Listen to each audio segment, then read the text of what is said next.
क्या ओशो एक cult leader थे? कल्ट को जमा करने वाले। कल्ट मतलब यहाँ पर लोगों की भीड़ इकट्ठी करने वाले, लोगों का ब्रेन वॉश करने वाले।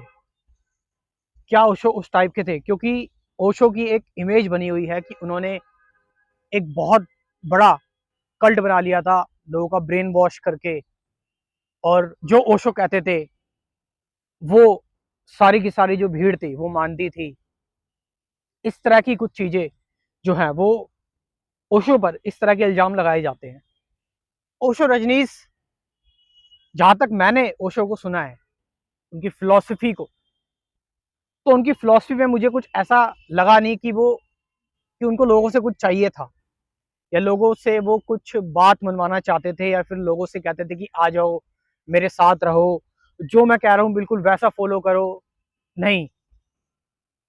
अगर हम ध्यान से देखें ओशो की टीचिंग्स को, तो ओशो कहते हैं कि आपको आपको अपने अनुभव से सीखना है, अपने एक्सपीरियंस से सीखना है। आपका जो खुद का एक्सपीरियंस है वो ज्यादा मैटर करता है, ना कि आप लोगों से सुनकर, इधर उधर से जान के जो आप सीख लेते हो, जो आप रट लेते हो, तो उससे आप पुराने हो जाते हो।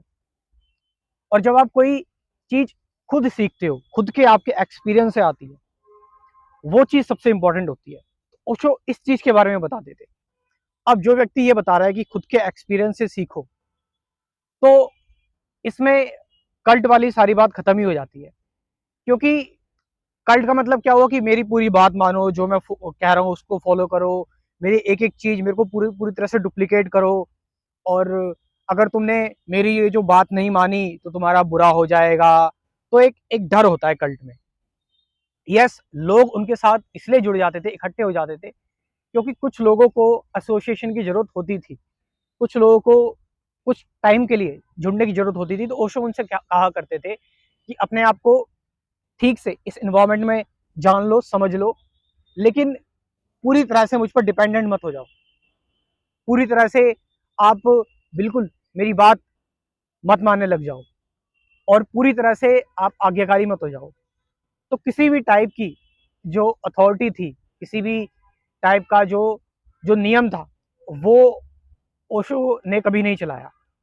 अब यहाँ पर ये जो कल्ट जो फॉर्म हुआ और इतनी सारी जो चीजें हुई, उसके पीछे एक एक अलग टॉपिक है। उसके पीछे कई सारी वीडियोस बन सकती हैं, क्योंकि ओशो का उसमें ज्यादा रोल नहीं है।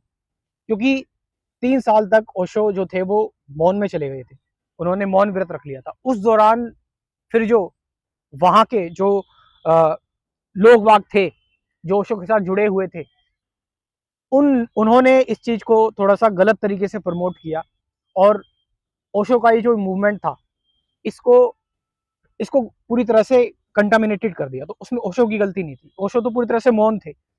और इस दौरान ही फिर ओशो का जो डाउनफॉल था वो स्टार्ट हुआ, क्योंकि 3 साल बिल्कुल पूरी तरह से वो मौन थे। अब जो 3 साल तक पूरी तरह से मौन है, जो शांत रहने के लिए कह रहा है, तो वो अपनी कोई बात नहीं मनवाना चाहता किसी से। तो इस दौरान जब ओशो शांत हुए, 3 साल तक बिल्कुल कुछ नहीं बोले, तो फिर जो साजिशें रची गई, उस दौरान ओशो की मूवमेंट को बहुत ज़्यादा नुकसान हुआ। उस दौरान बहुत तरह तरह की चीज़ें सामने आई, लेकिन उसमें ओशो का कोई खास रोल नहीं था, बिल्कुल भी रोल नहीं था ओशो का। तो यहाँ से हम ये समझ सकते हैं कि, और एक चीज़ की, ओशो जो थे वो बुद्ध की फिलॉसफी, बुद्ध के बारे में ज़्यादा डिस्कस करते थे। और जैसा कि हम जानते हैं, बुद्ध ने भी यही बात कही है कि आप खुद के अनुभव से जानो, खुद प्रैक्टिस करके चीज़ों को समझो। तो यहाँ पर ओशो ये बिल्कुल नहीं चाहते थे कि लोगों की भीड़ इकट्ठी हो या फिर कोई बहुत बड़ा कल्ट बने। नहीं। और कई लोग कहते हैं कि ओशो ओशो के पास जो थी वो रॉल्स रॉयसेस थी। ये सारी चीज़ें उन्होंने खुद नहीं मांगी थी, ये चीज़ें उनको दी गई थी एक उपहार के रूप में, या फिर आप कह सकते हैं एक ग्रेटिट्यूड के रूप में, जिन लोगों को ओशो से फायदा हुआ। तो इन कुछ चीज़ों को अगर हम समझे, देखिए पर्सनली कोई किसी को ठीक से नहीं जान सकता, लेकिन जहाँ तक पढ़ा है, मैंने स्पीच सुनी है, तो मुझे नहीं लगता कि ओशो एक कल्ट बनाना चाहते थे। और वो मैंने बताया कि ज़्यादातर लोग जुड़ गए, वो इसलिए जुड़ गए क्योंकि उनको एक एसोसिएशन चाहिए था, कुछ दिनों का माहौल चाहिए था। और आप देखेंगे कि ओशो के जो ठीक-ठाक सही सन्यासी हैं, वो वो भी कल्ट लेस स्पिरिचुअलिटी के बारे में ज़्यादा डिस्कस करते हैं।